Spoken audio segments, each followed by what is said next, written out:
que estoy complicada, lo estoy haciendo desde el celu, así que el profesor Vitke va a poner en pantalla la presentación y ahí lo vamos siguiendo, ¿sí? Como siempre, si hay preguntas o comentarios, las pueden canalizar a través del chat o levantando la mano para intervenir a través del micrófono, ¿sí? Como siempre. Bueno, muy bien. Bueno, vamos a empezar con el tema conflicto. ¿Han tenido acercamientos o aproximaciones a este tema en otras asignaturas? Empezamos siempre por ahí. Podemos empezar, como siempre, con una lluvia de ideas sobre lo que ustedes ya saben, les parece, escucharon decir, intuyen que tenga que ver, en fin. Cualquier monedita sirve, como dicen en el bus. Hola, profe, ¿me escucha? Hola, ¿sí la escucho? También estoy del celular y no puedo prender la cámara. Mira, para mí el tema de lo que hemos visto en otras materias, ¿no? En otras asignaturas, el tema del conflicto se ve en las relaciones laborales, en un punto en concreto en el cual hay un desacuerdo, ¿no? Puede ser por un tema, capaz que me estoy adelantando, pero puede ser por un tema No se salario, adelante. puede ser por un tema como es por un tema de seguridad en el trabajo, y bueno, Ajá. y se relaciona con el poder porque siempre el conflicto se da, por ejemplo, no sé, el personal quiere más salario y el poder, que en este caso sería el jefe, va a decir, bueno, no, o no es eso que ustedes piden, o en algunas organizaciones pasa que en un tema de seguridad del trabajo, sucede que, bueno, ocurre un accidente o algún empleado que trabaja allí ve que hay algo que está poniendo en riesgo a todo el personal y bueno, se lo plantea el jefe y el jefe sabe decir que no, que puede ser un poco exagerado y como que no le da mucho corte y ahí se genera un conflicto, es un choque de ideas, calculo, en el cual, bueno, surge Bueno, si un problema. pudiéramos tener una pizarra y poder escribir, nos podríamos anotar el desacuerdo, el choque, ¿sí? Ahora después vamos a hacer algunas aclaraciones respecto al poder, pero podríamos quedarnos si estuviéramos con una pantalla con esos términos, ¿no? Para ir acercándonos. Veo manitos levantadas, a ver. ¿En qué materia vieron este tema? A ver, Estela. Buenas tardes, profesor, Buenas profesora. tardes. El conflicto subyace en las relaciones laborales, ¿no? Es un conflicto de intereses contrapuestos. Ajá, bueno, podríamos Este, anotar entonces intereses contrapuestos. sí, Bien, Estela.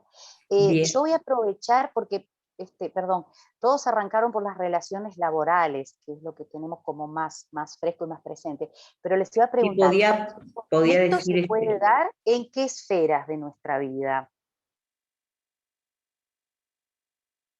en el diario vivir, ¿no? En la Claro, familia, en el núcleo todo, familiar, de lo micro, de claro. nuestro núcleo familiar. Exacto, Estela, muy bien. No solo en las relaciones laborales, ¿no? Nosotros nos vamos a concentrar básicamente en lo que tiene que ver con su expresión en las organizaciones, ¿no? En personas, grupos, en la organización, pero se puede dar en cualquier esfera de la vida. Acá me Y dicen que no, lo vieron en una materia que se llama mediación o negociación colectiva. Se me ocurría que a lo mejor podían haber visto algo. sí, hace años. Puede ser.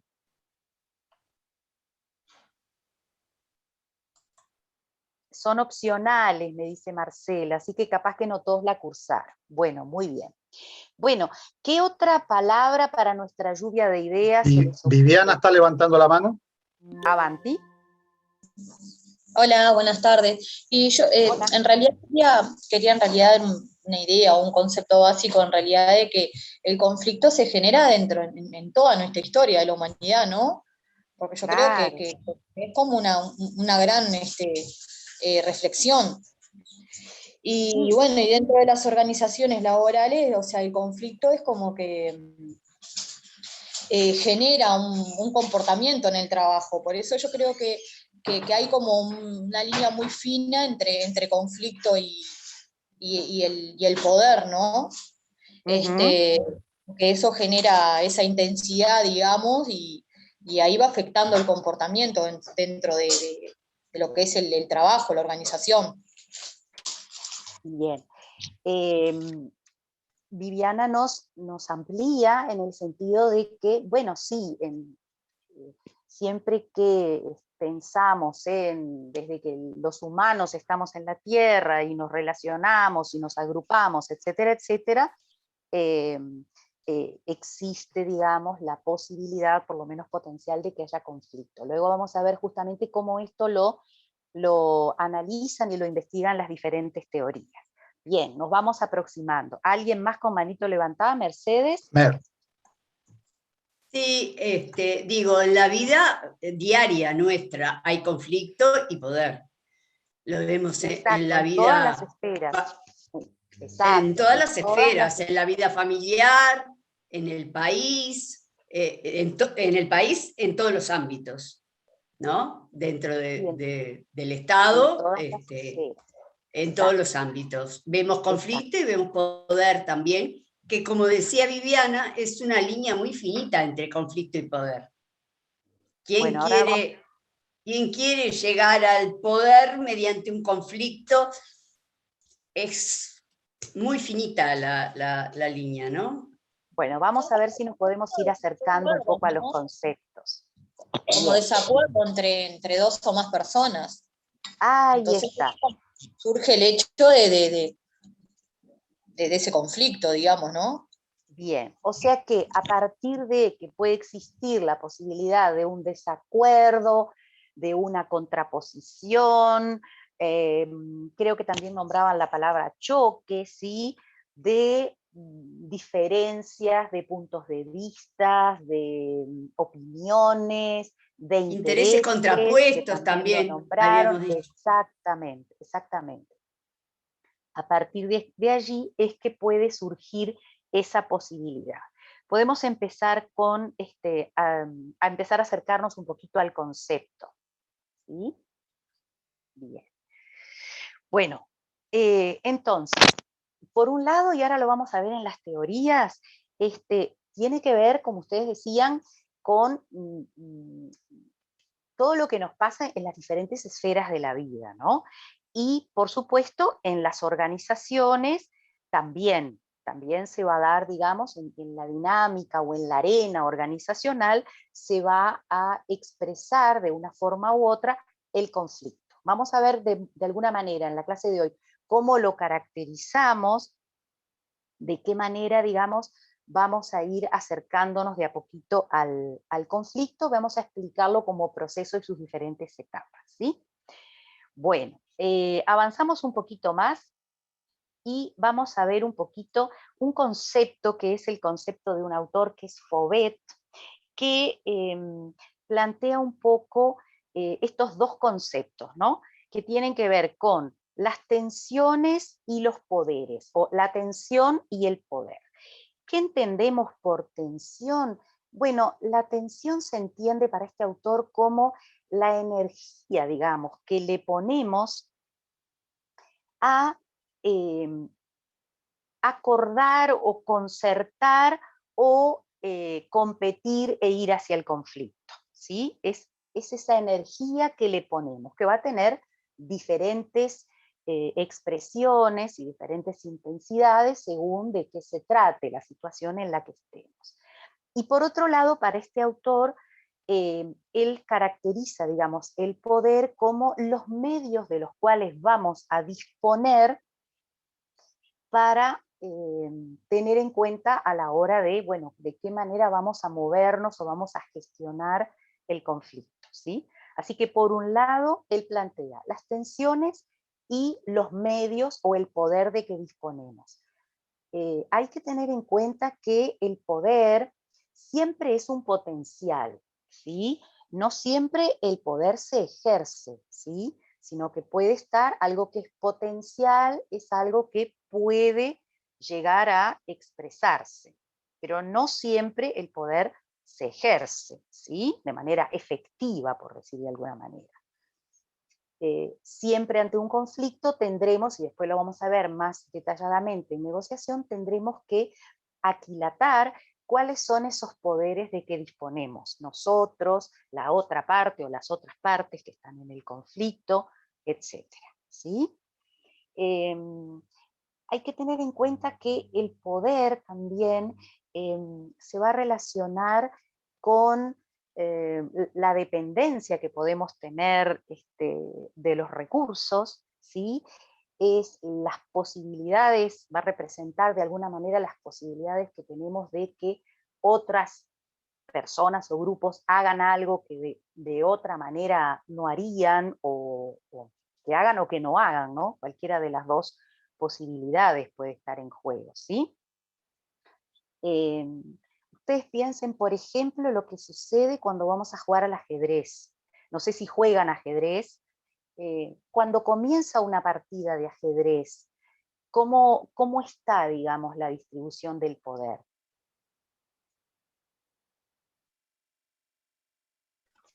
Están iguales. Ahí está, exactamente.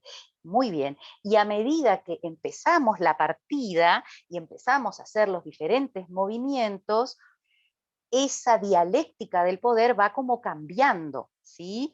Y de repente, bueno, uno o una de los jugadores o jugadoras dice, bueno, sacrifica una pieza, yo qué sé, un caballo, qué sé yo, porque tiene un plan estratégico de quedarse, yo qué sé, con la reina de la otra parte, etcétera, etcétera. Entonces, se va produciendo estos movimientos, ¿sí?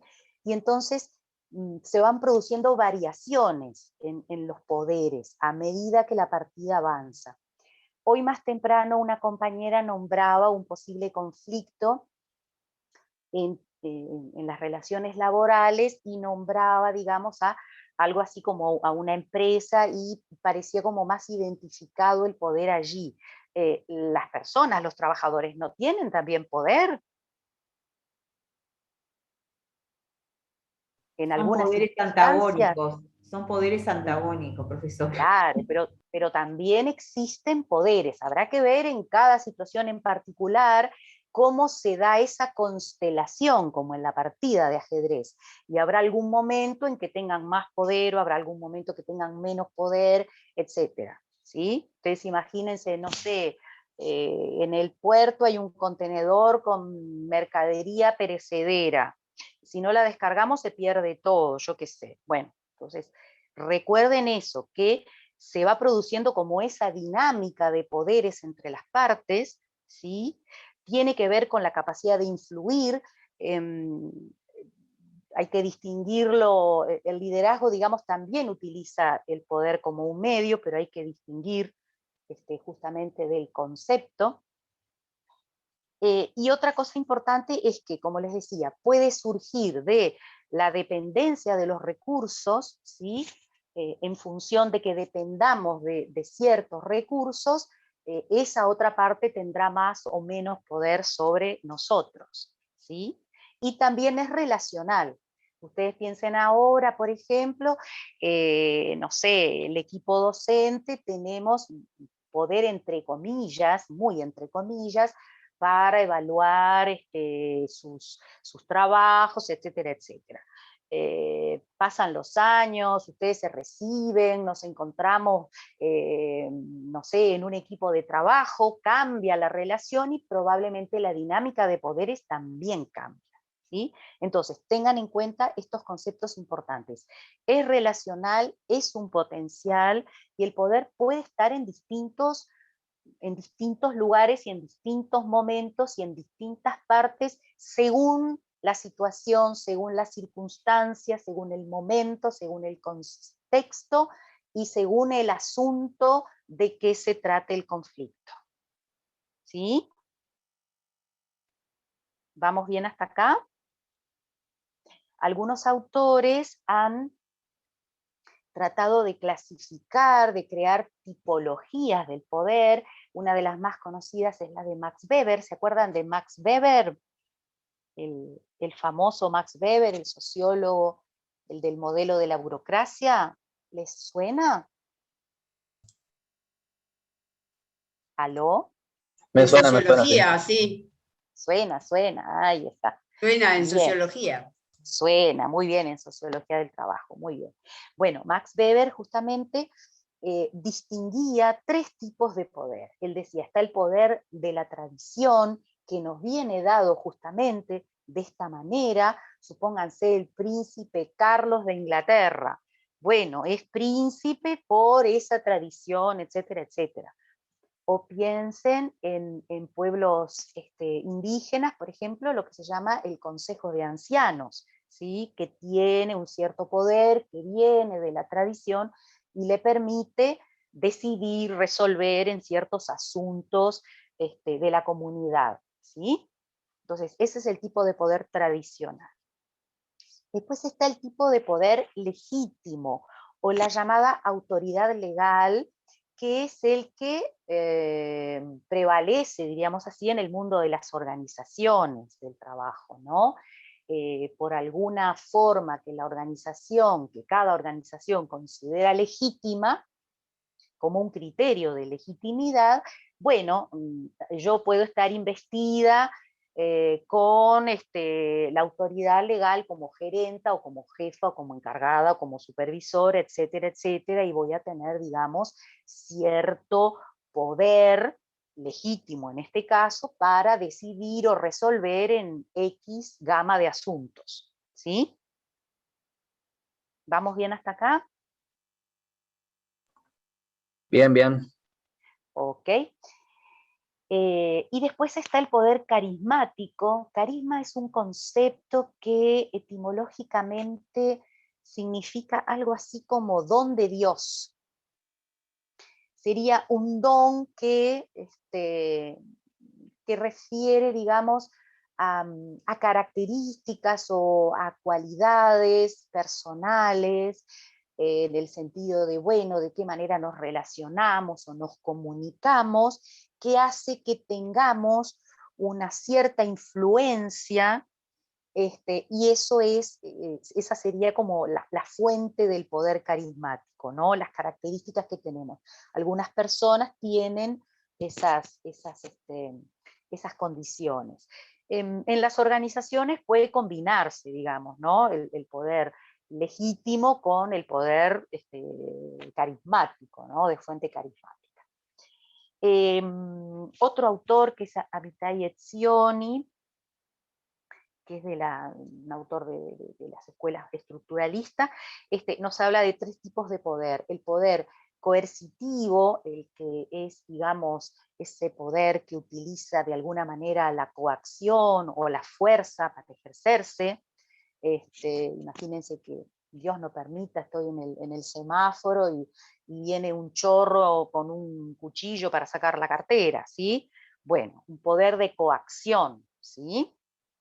Está después el poder remunerativo, que tiene que ver justamente, como lo dice su propio nombre, ¿no? Con el poder que crea dependencia en función de retribución económica o algún tipo de beneficio económico o no económico, financiero o no financiero, ¿no? Y el poder de tipo normativo, que es ese poder que se ejerce en base justamente a que adherimos o mostramos adhesión a ciertas formas normativas o, por ejemplo, no sé, supónganse un partido político, una religión, ¿no? Entonces, el poder que se ejerce es a través justamente de la fuerza de lo normativo, de lo que justamente normativiza en ese caso, ¿sí? Bien. Eso un poquito, hay muchos otros, ustedes van a encontrar en la bibliografía, hay otros tipos, digamos, otras formas de clasificar los poderes. Está, por ejemplo, el poder de la información, el poder del conocimiento, o sea, el poder que tienen, por ejemplo, los expertos. Fíjense lo que nos pasa a veces cuando dependemos de que vengan los de informática, porque si no tenemos todo trancado y no podemos sacar adelante lo que tenemos por delante, ¿sí? Entonces el poder experto también es otra forma de poder. O sea, hay distintas expresiones y distintas formas de clasificar. Les trajimos estas dos, pero ustedes en la bibliografía pueden encontrar otras, ¿sí? Bueno, muy bien. ¿Vamos bien hasta acá? Sí, profe. Bien. Bueno, vamos a acercarnos ahora a una definición. Vamos a tomar muchos de los conceptos que ustedes fueron dando, ¿sí? Acá les trajimos algunas definiciones de algunos autores, como por ejemplo la incompatibilidad en actividades, ¿sí? Cuando al menos una de las partes, alcanza con que una de las partes perciba, y después nos vamos a detener un poquito en cómo incide la percepción en esto del conflicto, nos parece que nos están bloqueando, que nos están obstruyendo un interés, una idea, un punto de vista, de lo que sea de que se trate el conflicto, ¿sí? Entonces, cuando alguna de las partes percibe que hay otra parte que de alguna manera quiere obstaculizar ese desarrollo, es que podemos hablar de que estamos ante un conflicto, ¿sí? Entonces, una manera más de definirlo es, bueno, cuando alguien hace un esfuerzo intencional, alguien, digamos, o alguienes, ¿no? Personas, grupos, ahora vamos a ver los distintos niveles, hacen esfuerzos para bloquear o anular que no consigamos metas u objetivos que nos propusimos, ¿sí? Entonces, lo que ustedes dijeron de oposición, de contraposición, de desacuerdo, son conceptos, digamos, que aplican para entender de qué estamos hablando cuando hablamos de conflicto. Los conflictos pueden darse entre personas, pueden darse entre grupos, pueden darse entre organizaciones, o pueden darse también a la interna, ¿no? Siempre que utilicemos el prefijo inter, como de internacional, por ejemplo, ¿no? Estamos hablando de entre personas, interpersonal, intergrupal entre grupos, interorganizacional entre organizaciones. Supónganse, no sé, un diferendo entre la DGI y el BPS, no sé, estoy inventando, ¿sí? Son un conflicto entre organizaciones, ¿sí? O también puede darse a la interna, ¿sí? Puede darse incluso en el nivel individual. Yo puedo tener un conflicto conmigo misma.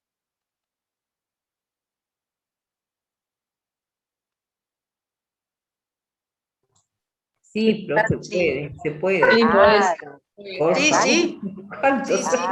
claro, ¿verdad? A veces queremos una cosa y queremos otra, y entonces estamos en conflicto interno en ese caso, ¿sí? También puede darse a la interna de un grupo, ¿sí? Entonces vamos a tener un conflicto intragrupal dentro o a la interna de ese grupo, ¿sí? O a la interna de la organización, etcétera, etcétera, ¿sí? Entonces tenemos que ver los niveles en los cuales se está dando el conflicto. Hace un rato, no sé si era alguna de las compañeras que hablaba bueno, de que se da en todos los ámbitos y que se da de alguna manera naturalmente.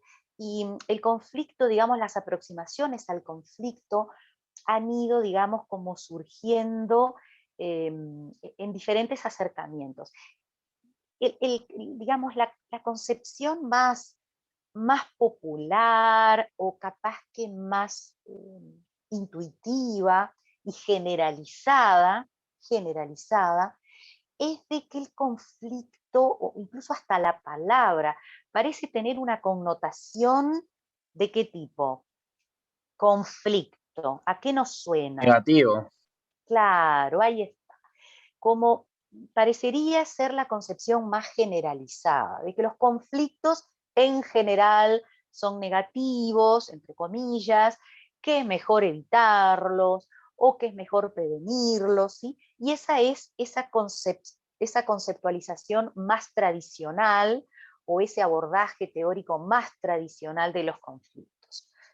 Luego de que las ciencias del comportamiento, entre ellos la psicología, comenzó, digamos, en base a sus investigaciones y a sus desarrollos, a investigar sobre este fenómeno, comienza un nuevo aporte, y justamente ese aporte tiene que ver con que el conflicto en realidad es parte de la vida, de todas las esferas de la vida. Entonces, que naturalmente se va a dar en función de que somos personas, muchas, diversas, que tenemos diferentes puntos de vista, que tenemos diferentes intereses, y que eso no es negativo, sino que al contrario, incluso puede ser enriquecedor, puede ser un aporte, las diferentes perspectivas, ¿sí?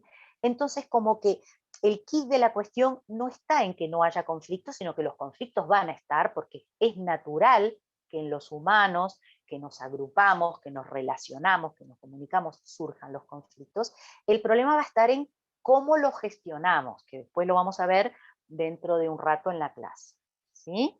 Entonces, estas teorías más de corte más conductual o comportamental nos llevan a pensar el conflicto con esta idea de que, o concepción de que es natural, y por lo tanto se acepta que el conflicto convive o puede convivir, por lo menos potencialmente, en cualquiera de los ámbitos en los que los humanos nos movemos, ¿sí? Y después están unas terceras teorías, que son la llamada teoría interaccionista, que en realidad lo que plantean es como una especie de aliento al conflicto. En este sentido, en el sentido de que muchas veces niveles muy bajos, no podría decir casi nulos, pero bueno, no sé, muy bajos, vamos a decir así, de conflicto, dejan, digamos, a los grupos, pensémoslos por ejemplo en los grupos de trabajo, como en una letanía. ¿Vieron como cuando flotamos, ¿no? Hacemos la plancha, digamos así, ¿no? Entonces, esta teoría de alentar el conflicto es en el sentido de, para decirlo coloquialmente, bueno, mover un poco los caramelos en el frasco para que surjan ideas distintas, perspectivas, que justamente se enriquezca el abordaje de una tarea, de un trabajo, la producción, etcétera, ¿sí? Entonces, por eso en algún sentido como, bueno, impulsar. Acá hay que tener cuidado con algo, hay que tener en cuenta la dimensión de la intensidad. Las investigaciones dicen que, bueno, un nivel muy bajo, pero también un nivel alto de conflicto no generan resultados productivos. Si el conflicto es muy fuerte, es intenso, vamos a tener nuestras energías puestas en luchar, ¿sí? Y por lo tanto se van, digamos, a menguar o a anular las posibilidades de creación, de abordaje productivo, constructivo, en el buen sentido de la palabra, de esa tarea que abordamos. Una cosa es que, digamos, bueno, alentemos una reunión para ver cómo estamos pensando este problema, cómo lo podemos solucionar, ver diversos puntos de vista, etc. Otra cosa es generar intensidades de conflictos con intensidades, lamentablemente a veces sucede, con consecuencias nefastas. Nunca sabemos las consecuencias que ese tipo de cosas pueden tener, y como todas las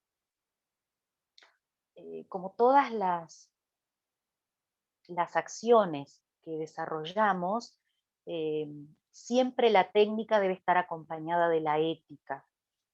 Ni que hablar en nuestra asignatura, en nuestras materias, que justamente tocamos temas que tienen que ver con personas. Lo digo de manera más general. Así estemos con finanzas, con números, con lo que sea, siempre la técnica debe ir acompañada con la ética.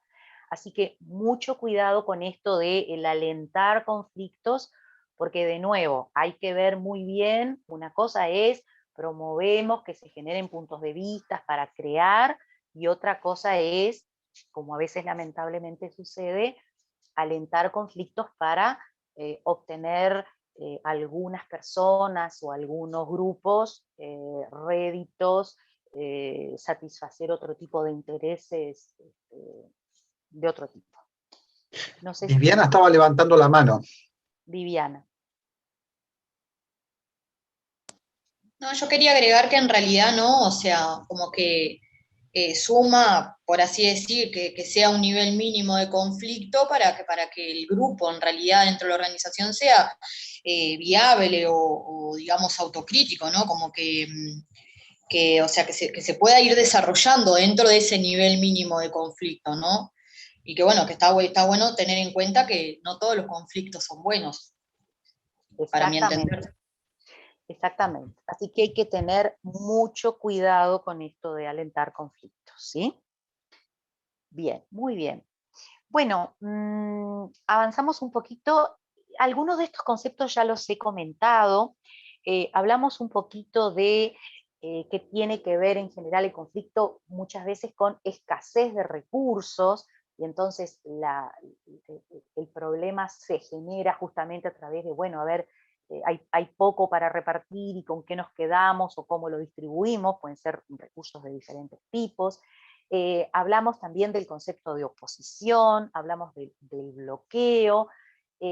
Percepción lo voy a dejar porque ahora me voy a extender un poquito más en eso. Vamos a tratar de aplicar lo que ya hemos aprendido acerca de la percepción. Recuerden que siempre la percepción es el proceso por el cual siempre se filtran lo que recibimos a partir de nuestros sentidos, ¿sí? Y que va a estar, digamos, muy influenciada la percepción por lo que nos está pasando en el momento, por nuestras experiencias, por nuestras motivaciones, por nuestros temores, por nuestros deseos, etcétera, etcétera. Y ahora vamos a ver esto, de qué manera se expresa en el conflicto, ¿sí?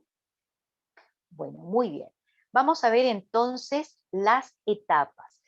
El conflicto se produce como un proceso. Esto quiere decir que se van sucediendo diferentes etapas o diferentes fases por las cuales se va pasando. Ustedes lo tienen allí en pantalla, las diferentes etapas, que son 5, las vamos a ir viendo una por una. La primera es la oposición potencial. ¿Qué significa que algo sea potencial?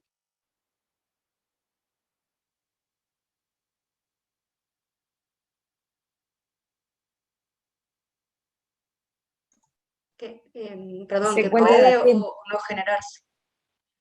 Exacto. Que podría estar la posibilidad de que se dé, pero no necesariamente va a suceder, ¿sí? Entonces, puede ser que exista potencialmente algún tipo de oposición entre diferentes partes, personas, grupos, como ya dijimos, pero no necesariamente va a suceder. Y las fuentes posibles de la oposición potencial podemos agruparlas o clasificarlas básicamente en 3. Capaz que la que nos suena más intuitivamente es los problemas en la comunicación. Entonces, bueno, por ejemplo, ¿se acuerdan cuando vimos comunicación? Bueno, los diferentes ruidos en los canales. Me dijo, le dije, me miró, y entonces yo interpreté que como me estaba diciendo esto, me mandó un mail con tales o cuales palabras y no me explicaba nada más, y entonces yo interpreté, ahí está, digamos, también, digamos, la incidencia de cómo percibo, cómo interpreto, ¿sí? Problemas semánticos, connotaciones que pueden tener los términos, ¿sí? Que la información sea por de menos o de más, al contrario, que nos confunda, que sea excesiva, ¿sí?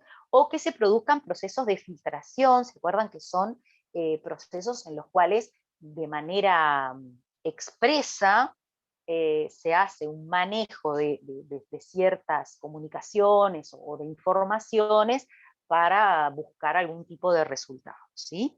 Entonces, la oposición puede darse por temas o fuentes relativas a la comunicación. Aclaro que es potencial, ¿sí?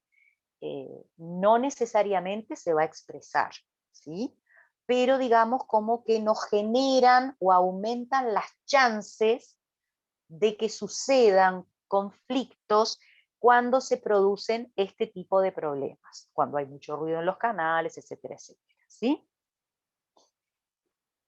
Otro tipo de fuentes puede ser variables estructurales. Entonces acá, por ejemplo, el tamaño. Se imaginan que cuanto mayor es el tamaño de un grupo, mayores son también las chances de que existan conflictos, ¿sí? De nuevo, no necesariamente, no siempre en todos los casos. Pueden ser un grupo muy pequeño y tener mucho conflicto, o sea, pero como que aumentarían las posibilidades. Lo mismo si la especialización de las tareas también es mucha, ¿sí? Cuanto mayor es la especialización de las tareas, también es más factible que surjan conflictos, porque cada quien está como muy inmiscuido, muy metido en lo suyo, y tiene como menos posibilidades de contemplar, entender otras posiciones, otros puntos de vista u otras perspectivas. De nuevo, no quiere decir que siempre y necesariamente cuando hay especialización de las tareas va a surgir sine qua non el conflicto, ¿no? Aumenta las posibilidades. Las ambigüedades, por ejemplo, no, porque esto me tocaba hacerlo a mí, no, pero esto le tocaba a ella, o esta supervisora, pero qué potestades tiene para venir a indicarnos o a pedirnos que hagamos esto o lo otro. Ahí los límites a veces son como difusos, ¿sí? El grado de interdependencia que hay entre los grupos, si es muy fuerte, si un grupo depende mucho del otro para hacer su trabajo. Imagínense que nosotros somos un grupo que controlamos los registros biométricos de la entrada y la salida del personal, qué sé yo, y el otro grupo liquida los sueldos. Tenemos una interdependencia muy fuerte. Los que liquidan los sueldos dependen de que nosotros les pasemos en tiempo, en forma y qué sé yo, los registros biométricos, ¿sí? Entonces, la fuerte interdependencia hace que aumenten las posibilidades de conflicto, ¿sí? Los sistemas de premios, etc. Y el tercer gran grupo son las variables personales. Acá tiene que ver un poco con características. Puede haber personas que son más especiales en el sentido de, no sé, más dogmáticas, por decir algo. Entonces, a veces esas características propias pueden potenciar la posibilidad de que existan conflictos, ¿sí? ¿Vamos bien hasta acá? Cualquier cosa me dicen, no sé, vi que me van avisando. Profesora, las estacionales, estas que explico por último, ¿podría repetir? ¿Estacionales? Por favor. ¿Cómo estacionales? Yo le entendí estacionales. Ah, no. Personales. Variables personales. Personales. Perdón. Gracias. Personales, que tienen que ver con características de personalidad. ¿Sí? Yo ponía el ejemplo de personas más dogmáticas, por ejemplo, ¿no? Por ejemplo. Bien. Bueno, esa era la etapa 1, de la oposición potencial. La etapa 2 en el proceso del conflicto es la llamada de cognición y personalización.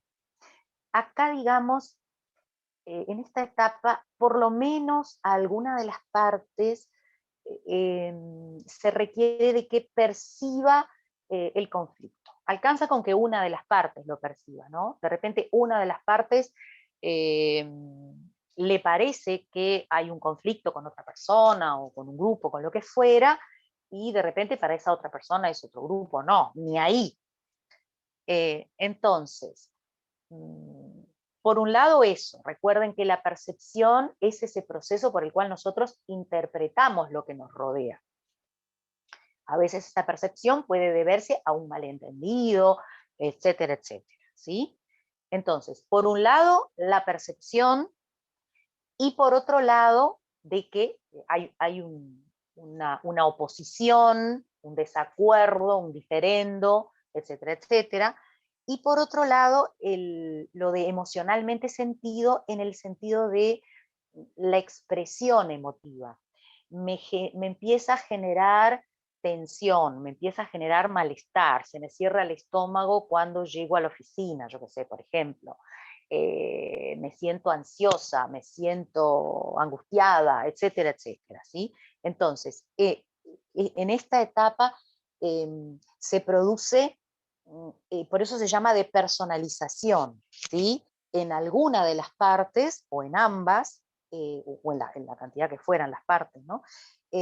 Se produce esto, percepción y las emociones concomitantes, ¿sí? Bien. La etapa 3 es la etapa de las intenciones. Entre la percepción y las emociones se va de alguna manera como configurando la intención. Entonces, la intención en tensión, valga la redundancia, entre, por un lado, cooperar y por otro lado, competir, por decir de alguna manera, ¿no? De qué manera estoy, tanto o más o menos centrada en mi propio punto de vista, en mi propia opinión, en mi propio interés, en mi propia perspectiva, o cuán dispuesta estoy a considerar la perspectiva, el punto de vista, la opinión de la otra parte, ¿sí? Entonces este autor, que es Thomas, grafica de alguna manera estas variables, y de este cruzamiento de variables salen estas posiciones, que serían un poco posiciones más como paradigmáticas, por decirlo de alguna manera, teniendo en cuenta que en la realidad se va a dar en alguno de los alrededores, ¿no? Estas serían como las formas más puras, entre comillas. En la realidad se van a dar posiciones como más intermedias. Entonces, dice este autor, si tenemos bajo el interés en nuestro propio interés, valga la redundancia, y también bajo el interés en colaborar con la otra parte, seguramente la intención va a ser evadir, ¿no? Entonces, digo, no, este conflicto yo, no sé, ole como los toreros y que pase de largo, ¿sí? Entonces, allí la intención sería más evadir. Es muy bajo el interés propio y es muy bajo el otro interés, entonces probablemente la intención sea evadir. La situación en la cual, intención, perdón, en la cual es fuerte, digamos, el centramiento en nuestro propio interés y estamos muy, muy bajos en cuanto a la intencionalidad para cooperar con la otra parte, le vamos a llamar competir a la intención. La diametralmente opuesta es ceder. Yo cedo mi propio interés en pro de que se pueda, digamos, contribuir a la otra parte, ¿sí? Y la posición en la cual, la intención, perdón, le llamamos colaborar, es aquella en la cual lo que se busca es que se puedan satisfacer los intereses de ambas partes, ¿sí? La posición intermedia del compromiso o el acuerdo es justamente en la cual, bueno, se llega a alguna especie de transacción entre, bueno, el interés en lo que yo estoy promulgando y lo que la otra parte te puede pretender, ¿sí? Entonces, acá estamos en la etapa de las intenciones. Y recién en la próxima etapa, pueden avanzar, digamos, porque a mí me quedó como congelada la pantalla, profesor Vic, que puede avanzar. En la próxima, porque la estamos explicando de a una, en la próxima etapa ya es la etapa en la cual se empieza a visibilizar las conductas, los comportamientos, por eso se llama la etapa del comportamiento. Aquí ya pasamos, digamos, de la intención a la acción. Entonces ya se ponen en evidencia acciones intencionadas para obstaculizar o frustrar o bloquear a la otra parte, ¿sí? Por eso se llama la etapa del comportamiento, ¿sí? Es aquí que el conflicto en esta etapa puede tratar de abordarse, al hacerse visible, puede tratar de abordarse con alguna metodología para gestionar ese conflicto. Decíamos hace un rato, bueno, los conflictos van a aparecer siempre, en distinta medida, en distinta proporción, etc. Lo importante es de qué manera lo encaramos, de qué manera lo gestionamos. Y hay muchísimas formas de gestionar los conflictos. Nosotros vamos a ver ahora en la segunda parte de la clase, vamos a ver la negociación como una herramienta posible, en algunos casos, para gestionar algunos conflictos. No es la única manera. Un conflicto a veces se gestiona por mandato, ¿sí? Entonces, bueno, hay alguna autoridad que resuelve y acá no hay más perro que el chocolate, ¿sí? O puede resolverse modificando, por ejemplo, las variables estructural. Entonces, no sé, hay conflicto entre dos jefes de dos sectores y se resuelve, digamos, modificar la estructura poniendo una posición por encima, no sé, de coordinador o coordinadora o qué sé yo, ¿sí? O se puede tratar de gestionar modificando la variable humana. Entonces, por ejemplo, nos podemos ir a capacitar en conflicto, en negociación, etcétera, como para de esa manera favorecer la gestión de los conflictos. Entonces, hay distintas formas de gestionar el conflicto. Hay que tener en cuenta que los conflictos, además, a veces escalan. Una cosa es una diferencia de opinión, un intercambio de palabras, otra cosa es escaladas, agresiones, no sé, verbales, físicas, etcétera, hasta llegar a conflagraciones bélicas, ¿sí? Entonces, tener en cuenta que la gestión del conflicto hay que pensarla teniendo en cuenta, ahora después nos vamos a detener un poco más en ello, todas las dimensiones y variables en juego en cada conflicto en particular. La etapa 5 y última del proceso es la etapa de los resultados. ¿Qué resultó, valga la redundancia, de este conflicto? Entonces, acá podemos caracterizar a los conflictos de dos maneras, como conflictos funcionales o conflictos disfuncionales, ¿sí? Entonces, le vamos a llamar, no se acostumbra a utilizar la terminología de que un conflicto sea negativo o sea positivo, sino que se utiliza esta terminología, funcional o disfuncional.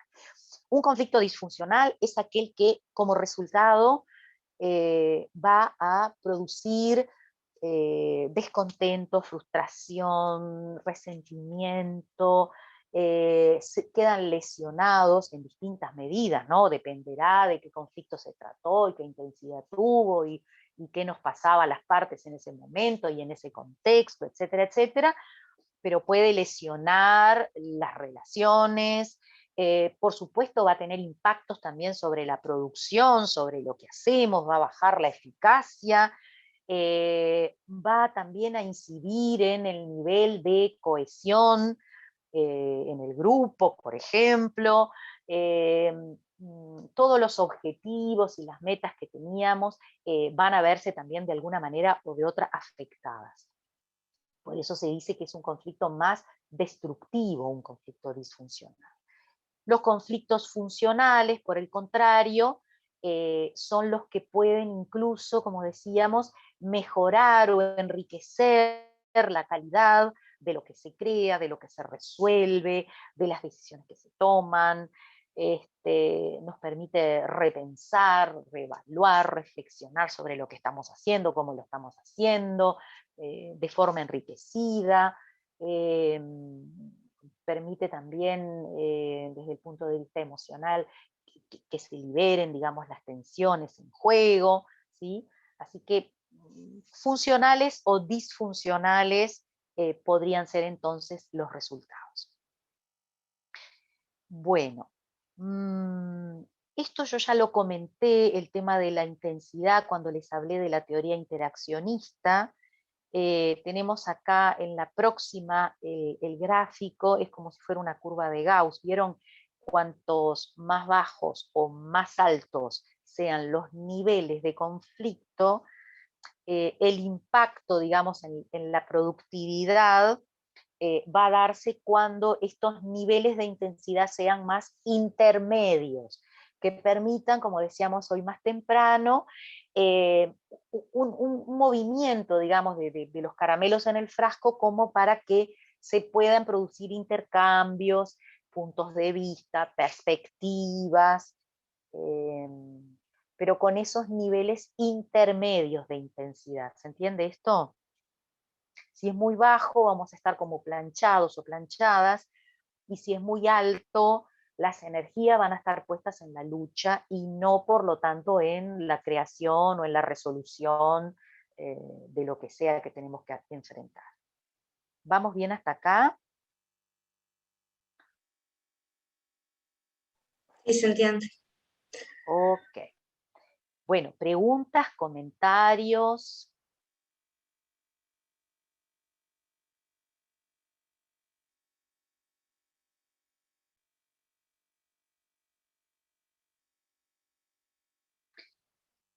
Preguntas, comentarios, seguimos adelante.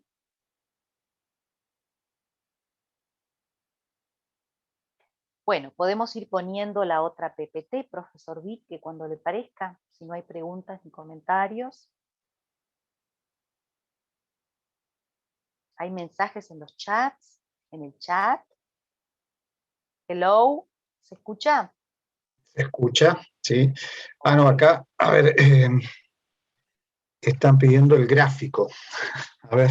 Bueno, pero ustedes van a tener la PPT. Sí, la PPT la van a ver. La clase, claro, la PPT después la van a tener disponible. Lo podemos poner en pantalla de nuevo para volver a explicarlo si algo no quedó claro. El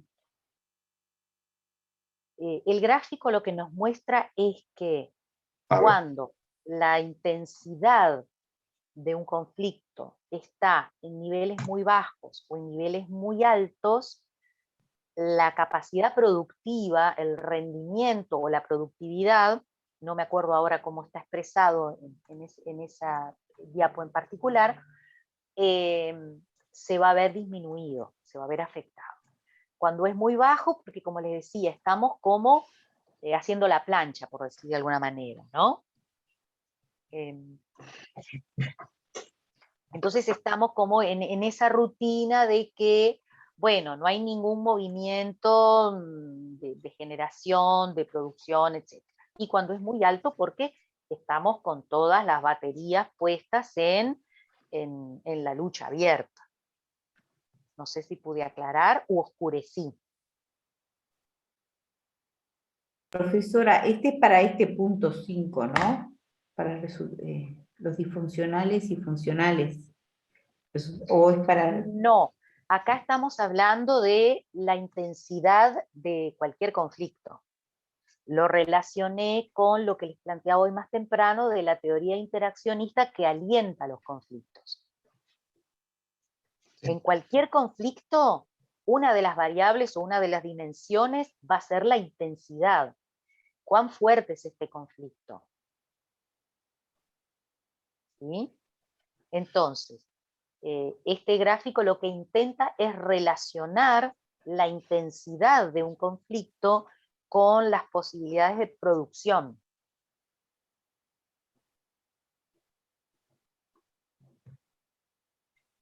Si estamos en un conflicto de tipo funcional, es probable que justamente se produzcan algún tipo de resultados constructivos. Fuimos más creativos, pudimos resolver tal problema. En ese sentido, sí, Estela. ¿sí? Por eso habrá que ver la dimensión de la intensidad. Claro, y cómo lo ubicaríamos en la gráfica, ¿no? La intensidad en rendimientos, en las axis o en las coordenadas. Exacto. Una de las coordenadas mide la intensidad y otra mide la productividad, el rendimiento. Sí. A ver, yo no sé si se ve el cursor. Sí, se ve, Estela. profesor, se ve su cursor, se ve. Acá abajo está el nivel del conflicto de bajo a alto. La flecha indica justamente que va en aumento el nivel del conflicto. Y por otro lado, en el eje vertical, está el rendimiento, que también va de bajo a alto, es decir, que aumenta justamente en el sentido de la flecha. Por tanto, el conflicto acá en este nivel B, ¿no? Es decir, en el nivel medio, ni bajo ni alto, bueno, es el momento donde hay mayor rendimiento, ¿no? Nivel en el sentido de intensidad. Exacto. Claro. Ahora, cuando yo pongo, sí, otro ejemplo, porque también esta misma curva y esta misma curva que está explicando la profesora Briano es válida, por ejemplo, para cuando pensamos los niveles de ansiedad, digamos, que son requeridos para justamente, digamos, bueno, ponernos en movimiento en función, digamos, de lograr algún objetivo. Es decir, justamente en función del desempeño o de un rendimiento en particular. Y esta misma curva podría aplicarse de la misma manera, ¿no? Es decir, cuando no tenemos ningún tipo de ansiedad, seguramente bueno, nuestro rendimiento, porque no tenemos apuro, porque no tenemos necesidad de cumplir con determinada tarea, etc., nuestro rendimiento es más bien bajo. Por el contrario, cuando tenemos excesivo apuro o excesiva ansiedad, o la meta tiene que hacerse ya, digamos, no tenemos margen, bueno, allí la ansiedad va a aumentar y por lo tanto también el rendimiento va a ser bajo. Ahora, para tener un rendimiento adecuado hay que tener un nivel de ansiedad medio, ¿no? Que nos permita, que nos ponga en movimiento, es decir, que nos motive, pero que no exceda, digamos, justamente nuestras capacidades para poder, digamos, llegar a cabo la tarea. Esto pasa mucho cuando uno estudia, digamos, ¿no? Cuando quedan bastantes meses por delante para estudiar, uno va estudiando lento y el rendimiento que tiene es bajo. El problema es cuando deja todo para el final, y entonces allí, digamos, cuando deja todo para el final, bueno, la ansiedad y la urgencia, digamos, de cumplir con la meta genera también que el rendimiento siga siendo bajo, ¿no? ¿Se entiende esto que digo? Sí, o piensen Sí, cuando entiendo. vamos a una entrevista de trabajo, ¿no? Por ejemplo, o no sé, o a una cita con la persona que nos gusta. Bueno, no salimos así como estamos de casa, yo qué sé yo. No, nos esmeramos algo, hay una cierta ansiedad, estamos pensando que queremos conseguir ese trabajo, etcétera, etcétera. Si la ansiedad se pasa como de rosca, seguramente nos perjudique. O si no nos mueve nada para ir a ese lugar, bueno, también probablemente, ¿sí? Entonces es un tema de ansiedad, el nivel de intensidad. ¿Sí? ¿Aclaramos o oscurecimos? Bien, profesora, perfecto. Bien, bien. Yo soy que siempre estoy, me vienen a tripolecer, porque cuando uno No, soluciona el tranquila, las conflicto, preguntas son siempre bienvenidas porque siempre en el grupo habrá personas que su pregunta les ayuda, aclara, a todos nos aclara, ¿sí? No, así que siempre yo son pienso bienvenidos. en la síntesis y la antítesis, por ejemplo, ¿no? Cuando yo soluciono el conflicto, vuelvo a tener el nivel bajo. Cuando nace de vuelta el conflicto, mi nivel aumenta. Pero siempre es una Dependerá dinámica, del que siempre va a surgir otro conflicto conflicto. del que se trate. Recuerde que, como decíamos hoy más temprano, el conflicto es natural en los ámbitos en los que nos movemos las personas. Por supuesto, con distintas relevancias, con distintas intensidades, en distintos momentos, ¿sí? Dependerá, ¿sí? Ese conflicto en particular es probable que se resuelve de una manera constructiva y entonces, por supuesto, bajo la intensidad. Lo que pasa es que en esa arena en la cual nos estamos moviendo siempre se va a producir alguna dinámica. ¿Sí?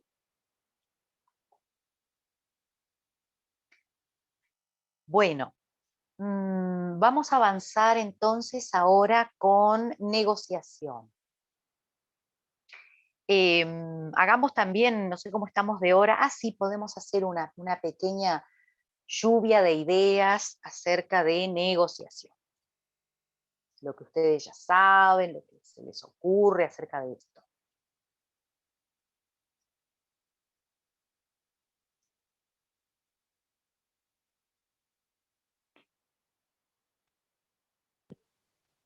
Resolución de conflictos, ¿no? A ver. Sería como una herramienta para resolver un conflicto. Sí, puede ser una herramienta para resolver conflictos. ¿Sí? ¿Qué más se les ocurre? Estela está levantando la mano. Estela, adelante. Profesora, para negociar tiene que haber un negociador, una persona que esté preparada, capacitada para eso, y las partes que se presentan para Bien, negociar. Bien, ahí está. El término que se acostumbra a usar es parte o partes, ¿sí? Y también usted habla de la figura del negociador o negociador. ¿Qué más se les ocurre para nuestra pizarra imaginaria en este caso? Por acá Claudia en el chat está diciendo intercambio de información e ideas para obtener un determinado resultado común. Bien, bien, bien orientada. Bien, hace el énfasis en el aspecto de intercambio. Bien. Viviana está levantando la mano. De información. Yo creo que también es como una habilidad de comunicación, ¿no? Para poder resolver los conflictos. Sí, muy importante las habilidades comunicacionales. Todo lo que hemos aprendido cuando vimos comunicación, tengan presente ponerlo en juego, ¿no? La comunicación va a atravesar, por decir de alguna manera, los procesos de negociación. Así que sí, es un elemento clave en cualquier negociación. Clave. Bueno, muy bien. Bueno, por lo que me comentaron al principio, ustedes han tenido alguna asignatura, no sé si opcional, me hablaron de mediación, también me hablaron, hoy de mañana me hablaron de negociación colectiva también. Esperen un momento que voy a poner quedando sin batería. Entonces, nosotros vamos a ver en este caso, en nuestra asignatura, vamos a ver la perspectiva psicosocial. A ver, según el tipo de conflicto en el que nos embarquemos para negociar, por decir de alguna manera, siempre va a haber como diferentes variables en juego y por lo tanto va a haber diferentes perspectivas posibles. Tal vez en alguna de esas otras asignaturas ustedes han visto la negociación desde la perspectiva más jurídica, por decir de alguna manera. Según lo que sea que el asunto o la materia por la cual se está negociando, pueden haber entonces diferentes aristas. Puede haber una arista económica, puede haber una arista técnica, la que les nombré recién, la jurídica, ¿sí? Cualquiera sea el asunto por el cual estemos negociando, siempre va a complementar esta perspectiva de la que vamos a hablar en este curso, que es la perspectiva psicosocial. ¿Por qué? Porque siempre se va a tratar de personas que se comunican, que se relacionan, que interactúan, como decía recién la compañera, para tratar de negociar. ¿Sí? Por lo tanto, siempre estos elementos que vamos a ver van a darnos, digamos, esta perspectiva complementaria que no excluye las otras, ¿sí? Las otras perspectivas que les nombraba, y que siempre va a estar de alguna manera como transversalmente en cualquier negociación, sea del asunto que sea. ¿Sí? Bien. Entonces, la negociación es una herramienta, como decía recién una compañera, que lo que busca de alguna manera es alcanzar un resultado funcional del conflicto, ¿no? Y no al revés, una gestión del conflicto que resulte en una funcionalidad. Y también va a implicar esto de esta concepción proactiva, o sea, esto significa que no somos sujetos pasivos que nos pasan, entre comillas, cosas, sino que tenemos en la negociación, en el proceso de negociación, la posibilidad de participar en forma activa y proactiva, en el sentido de buscar generar esos resultados o esa satisfacción de el interés o de lo que sea que se trata la búsqueda de la resolución de ese conflicto, ¿sí? Es por eso que decimos esta perspectiva psicosocial. Como decíamos, es una herramienta que busca justamente satisfacer esos intereses, esas necesidades, y también mejorar los vínculos de las partes. Mejorarlos o por lo menos cuidarlos o mantenerlos, ¿no? Y como decíamos, la importancia de la comunicación porque justamente implica de por sí un proceso de comunicación, por eso decíamos que transversaliza entre las personas que representan a las partes que estén negociando, para resolver algún asunto, alguna cuestión o tomar alguna decisión en función de lo que se trate el conflicto en particular, ¿sí? Por el cual nos hemos sentado a negociar. Denme un segundo que a ver si puedo. Ahí está. Bien. Bueno, ¿vamos bien hasta acá? Sí, profe.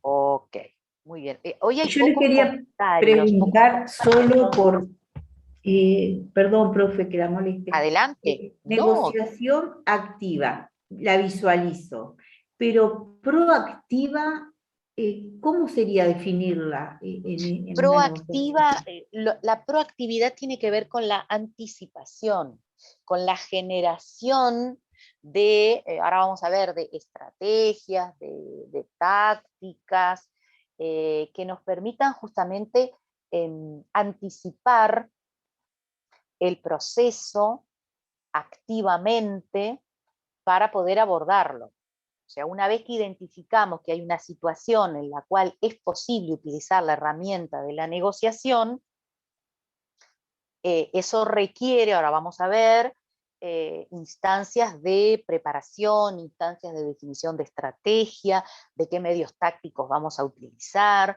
Entonces, en ese sentido es proactivo, ¿sí? Si bien, digamos, después en el proceso se va dando una dinámica, una dialéctica, ¿sí? Que ahora vamos a ver, es de tipo circular, siempre hay, digamos, una dimensión de anticipación, en ese sentido, proactividad.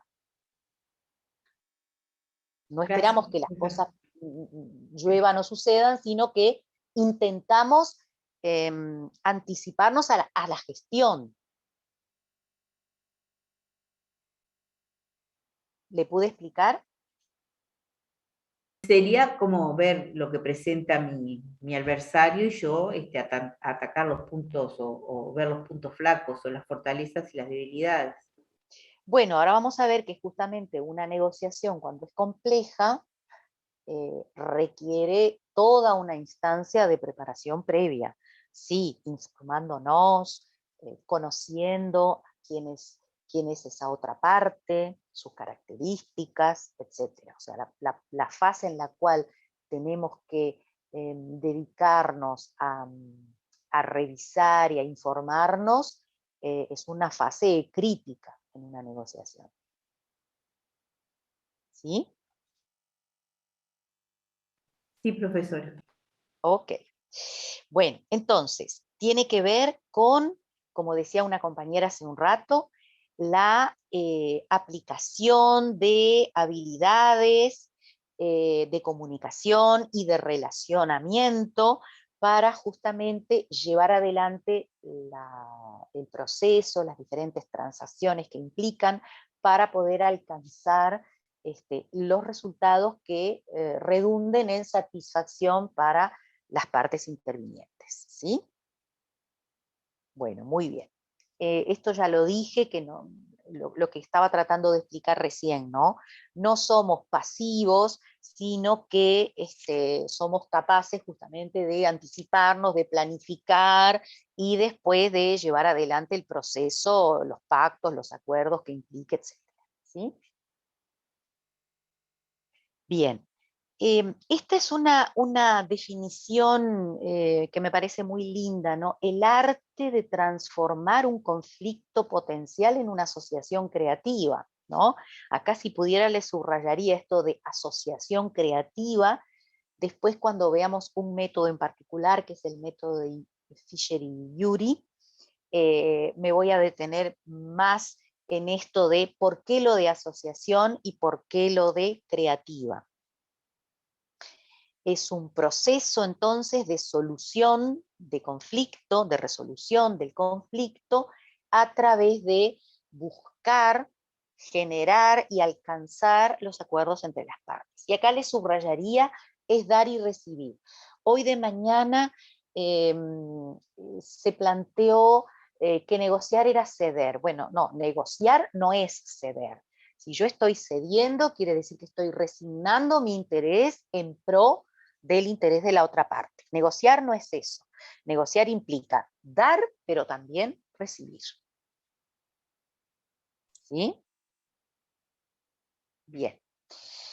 Bueno, como les decía, la negociación es un proceso que se va a dar en el tiempo. El factor tiempo hay que tenerlo siempre en cuenta para todo. ¿De qué tiempo? Como les decía hace un rato, bueno, una cosa es si tenemos el contenedor con mercancía perecedera en el puerto y otra cosa es si estamos en otro tipo de conflicto. O sea que la dimensión temporal siempre hay que tenerla en cuenta.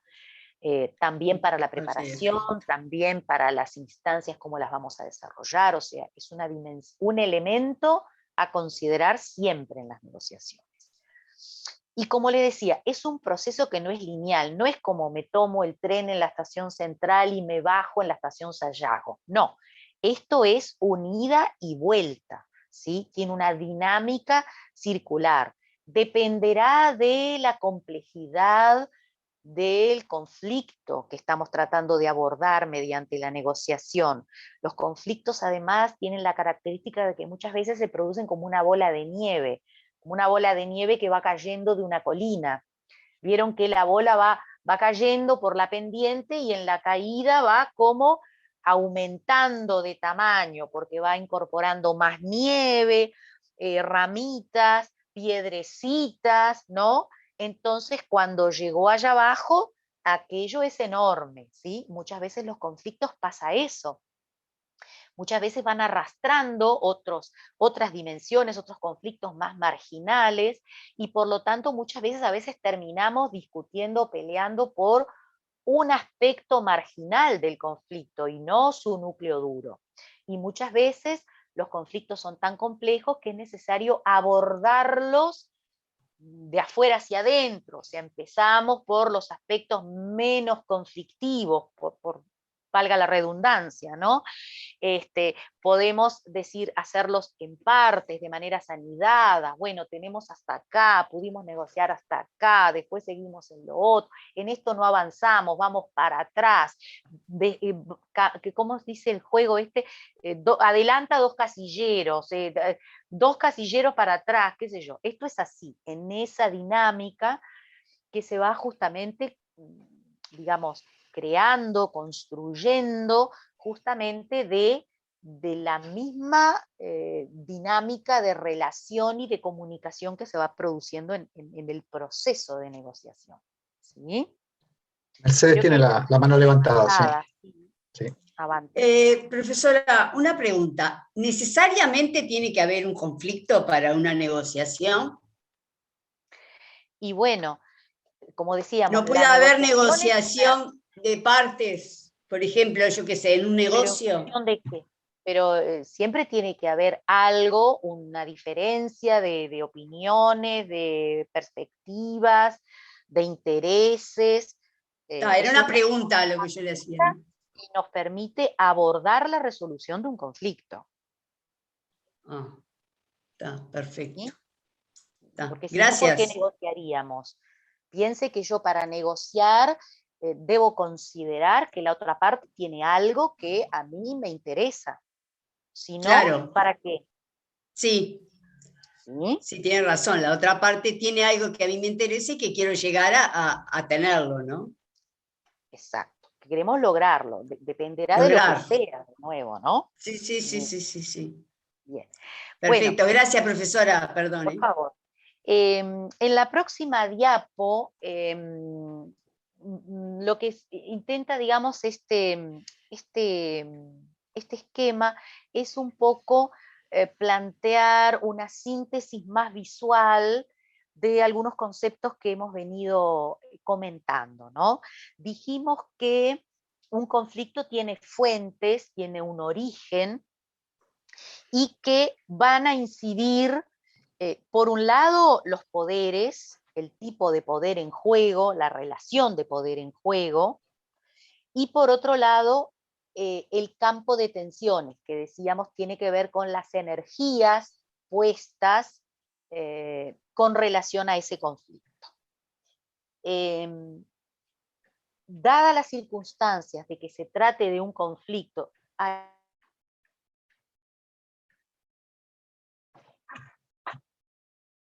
¿Se fue la voz, Adriana? Adriana. No se te escucha.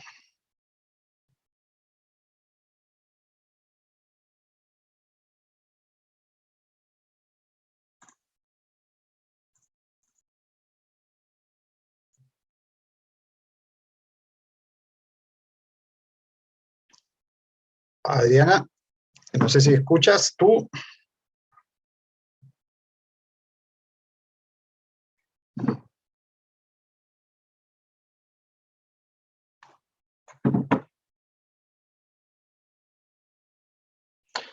No, me parece que se desconectó. Vamos a esperar a que se reconecte.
Profesor, ella dijo que se estaba quedando sin energía, me parece que se le estaba cortando.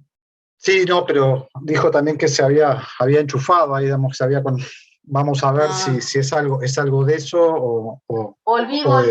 ahí está. Ok. No. Hoy no es mi día para la conexión, disculpen. Bueno.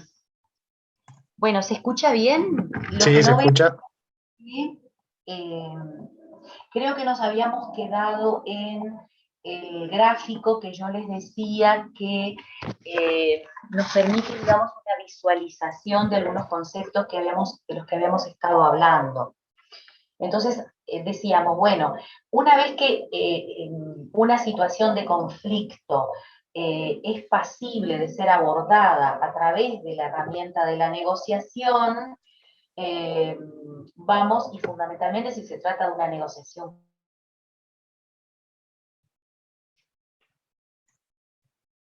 Adriana, se te volvió a cortar. ¿Estás por allí? ¿Escuchar? Ahora sí, ahora sí.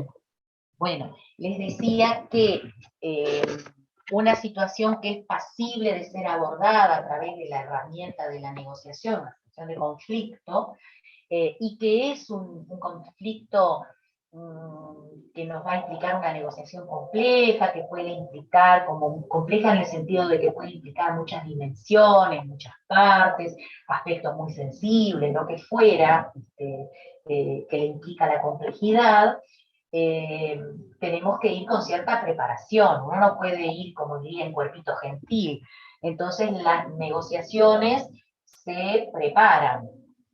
Entonces eso implica la elaboración de una estrategia, ¿sí? De qué nos proponemos, cuál va a ser el camino que vamos a hacer para lograr, qué objetivos queremos lograr a través de esta negociación. Vamos a tener también que desarrollar la gestión táctica, esto quiere decir qué medios vamos a utilizar para poder llevar adelante ese plan estratégico que nos propusimos. ¿Para qué? Para poder alcanzar esos resultados funcionales que esperamos en el proceso. ¿Por qué están de costado características de las partes enfrentadas en comunicación? Porque, digamos, van a ser variables o dimensiones que tenemos que tener muy en cuenta porque van a incidir de alguna manera a lo largo de todo ese proceso, ¿sí? ¿Quiénes son las partes que vamos a enfrentar? ¿Sí? ¿Qué características tienen? ¿Sí? Por eso decíamos hace un rato, la etapa de informarnos acerca de la otra parte es una fase crítica. Y como les decía, los procesos de comunicación que van a ser transversales a todo el proceso. ¿Sí? Bien, ¿vamos bien hasta acá? Podemos pasar a la siguiente. Ahí está. Entonces, siempre que exista en una situación de conflicto, ¿no? La posibilidad de abordarlo a través de esta herramienta de la negociación, la forma en que llevemos adelante este proceso puede determinar la diferencia, ¿no? ¿En qué situaciones es posible negociar?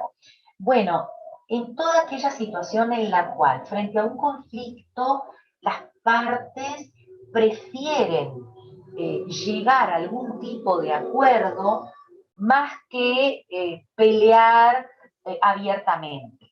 O en situaciones en las cuales no hay, digamos, ningún tipo de regla o de normativa para resolver esa situación o ese diferendo, o porque no existen, o porque las personas prefieren manejarse de esta manera al margen, ¿no? Y llegar a un acuerdo en vez de luchar abiertamente por esos intereses que les mueven o que les motivan. ¿Sí? ¿Vamos bien hasta aquí? Acá, digamos, diríamos, bueno, ¿es todo negociable? Podría ser una pregunta, ¿no? Bueno, yo personalmente pienso que no todo es negociable. Pienso que hay principios o que hay valores muy arraigados que no son materia de negociación. Pero después hay un espectro, digamos, muy amplio. Como decíamos, nosotros nos vamos a tener a las situaciones en el ámbito de lo laboral, pero en todas las esferas y los ámbitos de nuestra vida, la negociación es una herramienta posible. Como les decía, entre personas, entre grupos, en organizaciones, en los ámbitos familiares, no sé, en los ámbitos nacionales, de naciones, internacionales, etc. ¿Sí? Bueno, muy bien. Avanzamos un poquito. Entonces, la negociación implica este proceso, como les decía, circular, en el cual se van dando los diferentes planteos, las series de ofertas y de contraofertas, que constituye, digamos, la misma esencia del proceso, ¿no? Como les decía, es necesario que una de las partes considere que la otra parte, que lo que yo necesito depende de la otra parte. Si no está esta interdependencia, es posible que no se dé, digamos, una situación posible o pasible de negociación. Muy importante el grado de confianza o desconfianza. Recuerden que la confianza no es ciega. La confianza cuesta mucho construir, se pierde muy rápidamente, a veces con eventos muy breves. Por lo tanto, para ir a una negociación, tengo que tener la suficiente confianza como para que una vez que trabajemos este tema en el proceso y lleguemos a algún tipo de acuerdo, haya, digamos, una base mínima de que la otra parte lo vaya a cumplir. ¿Sí? Por supuesto, cuando llegue el momento tomaremos los recaudos necesarios, ¿no? Hay cosas que deben quedar por escrita, esto es como los contratos, hay que leer toda la letra chica del asunto, ¿no? A veces los acuerdos son verbales, a veces los acuerdos son por escrito, pero debe haber una confianza básica, por lo menos de la intencionalidad de tratar de llegar a algún acuerdo. Después en el camino veremos cuánto, cómo, etcétera, pero debe estar como esa base. Otro elemento importantísimo, ya lo comenté varias veces, es la capacidad para relacionarnos y comunicar los puntos de vista. Acá muchas veces, hoy decían hace un rato, bueno, ¿qué persona es investida en el rol de negociador o negociadora? Cuando representamos, por ejemplo, los intereses propios o ajenos. Entonces, ¿qué características tiene que tener también la persona que va a la instancia, que designamos como nuestro representante o nuestra representante en instancias de negociación? Bueno, ¿qué capacidad tiene para relacionarse, para comunicar los puntos de vista? ¿Sí?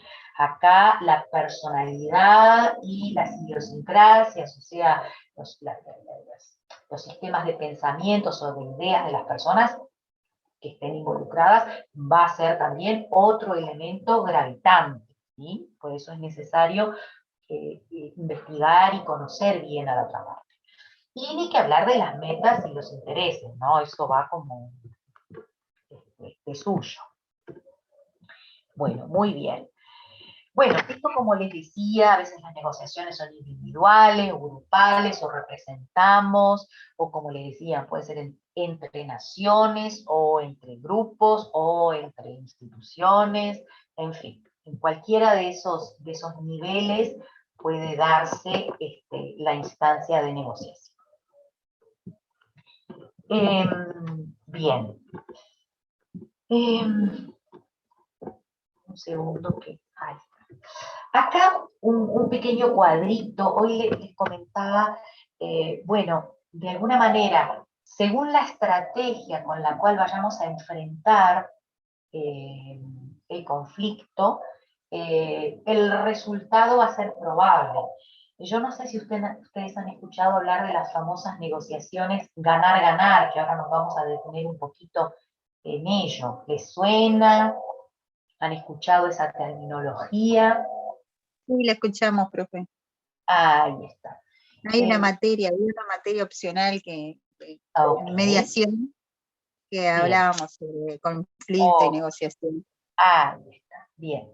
Si la estrategia es evitar el conflicto, lo más probable, no siempre necesariamente en todos los casos, pero lo más probable es que el resultado sea justamente que cada una de las partes pierda, ¿no? Si suavizamos, que sería un equivalente al ceder, bueno, yo resigno mi interés, pierdo y permito que la otra parte gane, ¿sí? La estrategia de imposición es cuando queremos hacer, es probablemente la conceptualización más popular o más divulgada. En general tendemos a pensar, en general, de que para ganar alguien tiene que perder, ¿sí? Y por lo tanto, en esa estrategia de imposición está como implícito que el resultado va a ser que una de las partes gane por sobre la otra que pierde. Ahora vamos a ver cómo le llamamos a este tipo de negociaciones. Y la estrategia que se llama de confrontación es aquella que busca que ambas partes tengan un resultado satisfactorio. Por eso se les denomina de ganar-ganar. Ahora nos vamos a detener un poquito más en esto y vamos a ver una metodología en particular. Antes, algunos comentarios más. Elementos clave. Bueno, ya mencionamos, por supuesto, la situación, el asunto, la materia en cuestión, el problema por el cual es el conflicto. Hablamos también de las personas involucradas. Y me voy a detener un poquito más en esto del proceso. Es tan importante atender al problema, a las personas, como al proceso en sí mismo. Esto quiere decir que de alguna manera es necesario que en el proceso que se va dando, podamos de alguna manera, no sé qué término usar, como un descentramiento, por decir de alguna manera. ¿Vieron cuando yo observo algo en perspectiva? En esta metodología de la que les voy a hablar un poquito más adelante se le llama la metáfora de subirse al balcón. Si yo salgo a la puerta de mi casa y miro lo que me rodea, lo voy a ver con una perspectiva, no sé, de la mitad del árbol para abajo y de cierta perspectiva de la calle. Ahora, cuando salgo al balcón de mi casa, veo ese mismo escenario, pero en una vista panorámica, ¿se entiende?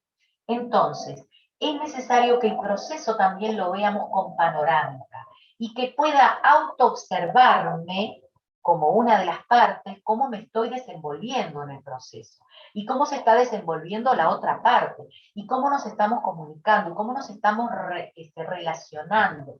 Y eso implica un cierto descentramiento, desinmiscuirme, por decir de alguna manera, del foco particular en mi interés y en el problema, ¿se entiende? Entonces, no estoy atendiendo solo al problema, sino también a cómo se va desarrollando el proceso por el cual me estoy relacionando y comunicando para atender ese asunto o problema.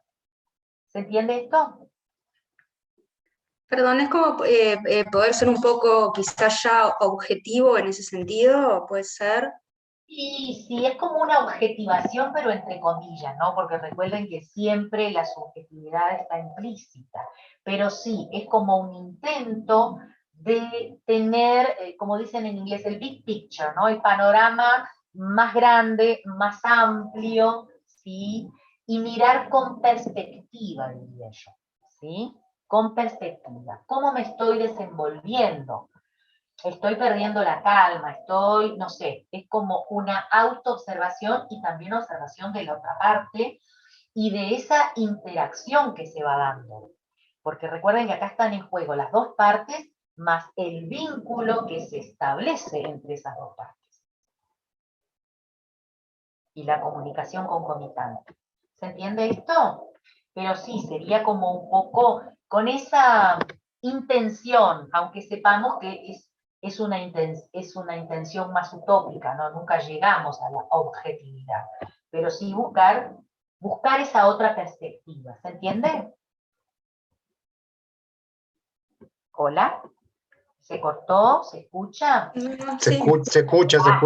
Bueno, recuerden que más hoy que estoy con estas dificultades de conexión, necesito feedback, ¿sí? Si vamos bien o no. Bueno, otros elementos a tener en cuenta, por supuesto, lo comentaban hace un rato, ¿quiénes son el sujeto o la sujeto o los sujetos que van a negociar, ¿no? Sus características, ya lo hablamos. El lugar donde se van a desarrollar esas negociaciones, ¿sí? El contexto en el que se produce, una cosa es en un contexto paz y tranquilidad, y otra cosa es un contexto en el cual venimos en una seguidilla de un conflicto atrás de otro, etcétera, en una escalada, etcétera, etcétera. Ya comenté también acerca del grado de confianza, ¿sí?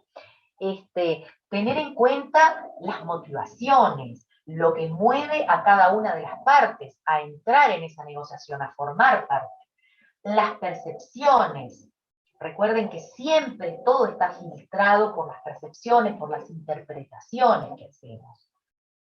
Nosotros y ellos o ellas. Los estereotipos, ¿sí? Ah, tengo que negociar con el sindicato tal o cual. Ah, no. Tiene fama de bravo, tiene fama de suave, o qué sé yo, no sé, estoy inventando. Entonces, a veces el estereotipo, el mapa no es el territorio, ¿sí? Entonces, en este contexto, en esta situación, ¿qué puede pasar con esa otra parte? ¿Sí? Entonces, ojo con los estereotipos. Otros elementos en juego, las presiones. Yo estoy designada como negociadora y me están, ¿cómo se dice?, comiendo el oído, quemando la cabeza, y me dicen, no, porque esto, porque lo otro, ¿no? ¿Vieron? Entonces, las presiones del propio grupo que yo pueda estar representando en ese momento. Son todos elementos a analizar, a aquilatar. Bien, bueno. Vamos a tratar de entrar ahora en justamente el tipo de metodología particular, que es la metodología que desarrollaron estos investigadores, Fisher y Yuri, que se basaron en otros desarrollos anteriores de otros autores, que son Walton y McKersey. Básicamente hay una distinción entre los llamados procesos distributivos y los procesos llamados integrativos. Los procesos llamados distributivos son justamente aquellos en los cuales el resultado es ganar-perder. Esto significa que una de las partes va a tratar de imponer su interés, su propio interés, a costa de la pérdida del interés de la otra parte. Por eso también se conocen como de suma cero, porque todo lo que gana una parte se equilibra con todo lo que pierde la otra, ¿sí? Es el tipo, como decía, de conceptualización más extendida o más intuitiva, digamos, ¿no? Bueno, nos parece que para ganar alguien tiene que perder. Estos procesos se dan cuando las negociaciones son en general por cosas más puntuales. Vamos a comprar una casa, vamos a comprar un auto, entonces lógico, el que vende quiere lo máximo, el que compra quiere lo mínimo, y no nos vamos a ver nunca más, le vendimos y después nunca más nos cruzamos con esa persona. Entonces no va a haber en juego una relación, no va a haber un vínculo que se pueda extender en un horizonte temporal, y por lo tanto es más posible que puedan darse en ese tipo de circunstancias, porque este tipo de procesos son más inestables en el tiempo. En general, al quedar alguna de las partes queda insatisfecha, con sentimientos de frustración, entonces es probable que se vuelva a repetir, digamos, el conflicto. No queda solucionado, sino que cada tanto vuelve como a aparecer, vuelve a producirse un empuje, ¿no? Una nueva emergencia, y por lo tanto pueden repetirse o perpetuarse, ¿sí?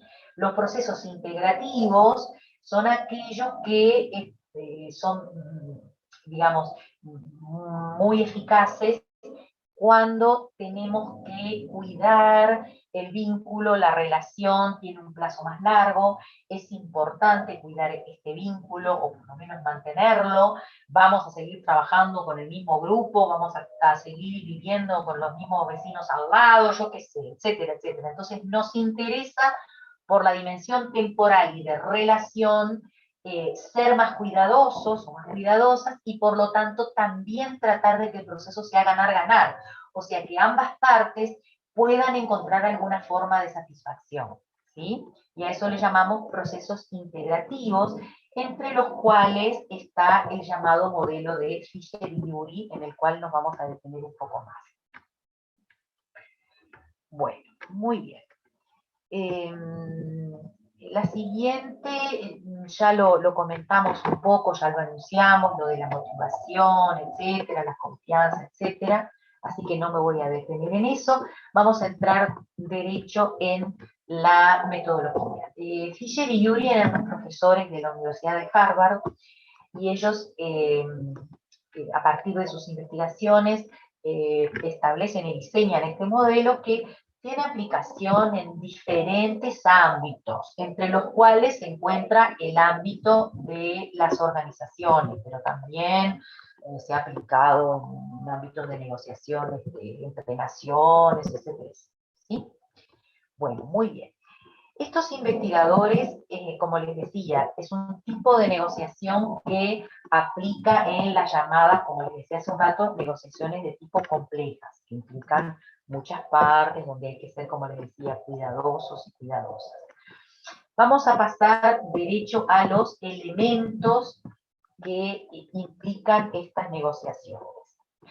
Me quedó comentarles, creo que por ahí, ahora después que los háganme acordar que les comento algo sobre las negociaciones con terceros, con intervención de terceras personas, ¿tá? Que creo que me quedó, no sé si la pasé por alto, la diapo. Bueno, entonces,